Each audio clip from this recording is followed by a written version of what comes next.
We are on chapter 8 for The Littles Take a Trip. And I am in my son Elijah's room, and he has a really cool bear rug that I'm going to read on. Also, my nose is stuffed up, so hopefully you can understand me. Where are they? Said Tom Little. This is the right place, isn't it? He looked around. Uncle Pete got out his needle sword. It's the right place, all right, he said. They're just not here. He ran over to the bush where the Littles had been watching. Look, can't see very well. Where the Littles had been waiting. Look, here's one of the packs. They must have left in a hurry. Tom found some arrows. Maybe there's been a fight, Uncle Pete, he said. Oh, golly, what do we do? Keep your head, boy, said Uncle Pete. They're probably hiding somewhere in a better spot. He slapped his sword against his leg. I was a fool to leave them in this dumb place. They could be attacked from any direction. Look! Tom pointed to the ground. They went this way. There were footprints in the soft dirt. Good boy, said Uncle Pete. Let's go. He limped off, keeping an eye to the ground. Tom drew an arrow from his quiver. He fixed it to his bow and followed his uncle. It was tough going. They had to climb over pebbles and twigs.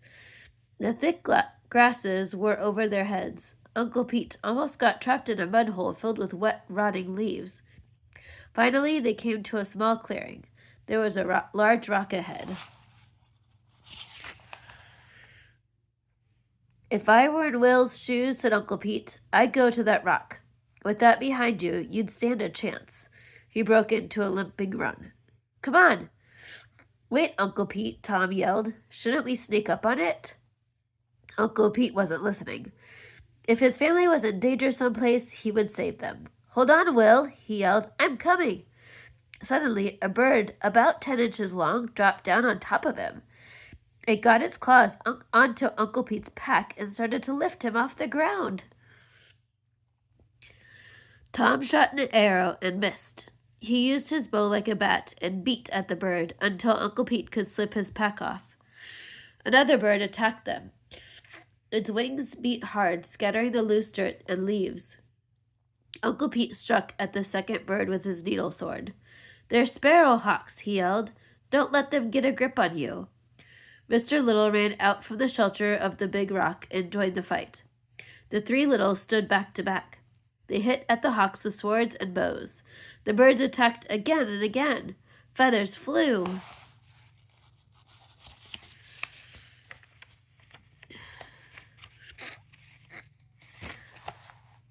Lucy ran toward them, her pepper shaker raised over her head.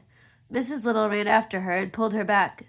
Suddenly, a great black and white skunk waddled out of the woods. It headed for the fighters. When the skunk got close by, it began hissing and stamping its forefeet. The sparrowhawks stopped attacking the Littles and flew off. The Littles turned to face a new danger. The skunk stood over them. Hello there, said a voice. What are you doing? Bird hunting? What's that? Said Mr. Little. The voice seemed to come from the animal. Then he saw the skunk wasn't alone. High up on the skunk's neck was a tiny man. My goodness, said Mr. Little. Great jumping lizard, said Uncle Pete. The man said something to the skunk. The skunk lowered its head, and the man slid off onto the ground. I would have been here sooner, but old Skunk here was asleep, he said. Uncle Pete shook the man's hand. We were in a mess, he said. He was breathing hard. My name's Peter Little. This is my nephew, Will Little, and his son, Tom. The man shook hands with Mr. Little and Tom. I'm Stubby Speck, he said. What part of the woods do you folks come from? We don't live in the woods, Mr. Speck, said Mr. Little. We don't know any tiny people living in the woods, said Uncle Pete. Let me try that again.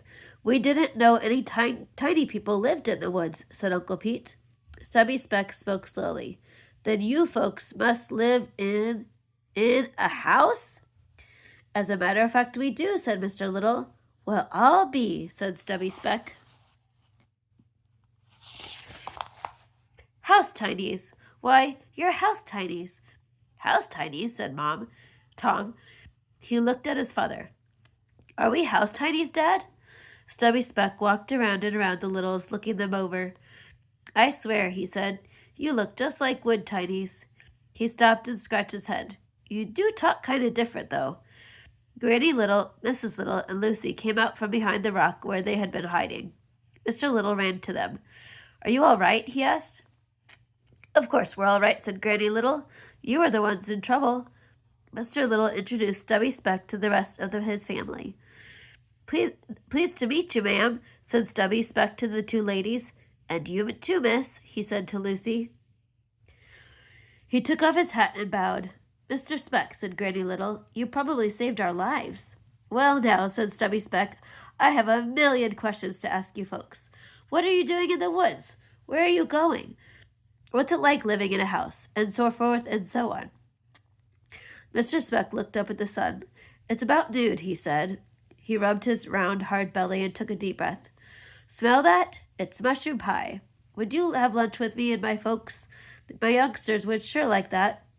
At the word youngsters, Lucy and Tom began jumping up and down and hugging each other.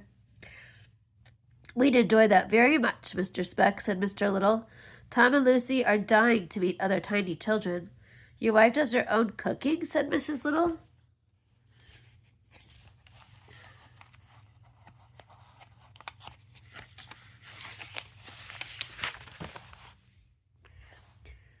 She does many things well, ma'am, said Stubby Speck, but cooking is the jewel in her crown. Is your house nearby? Said Mr. Little. Mr. Speck laughed. We don't call it a house, he said. We call it a tree. You live in a tree, said Tom. Boy, that's great. Look at that guy. He's riding on a skunk. I wonder how the tree tinies live.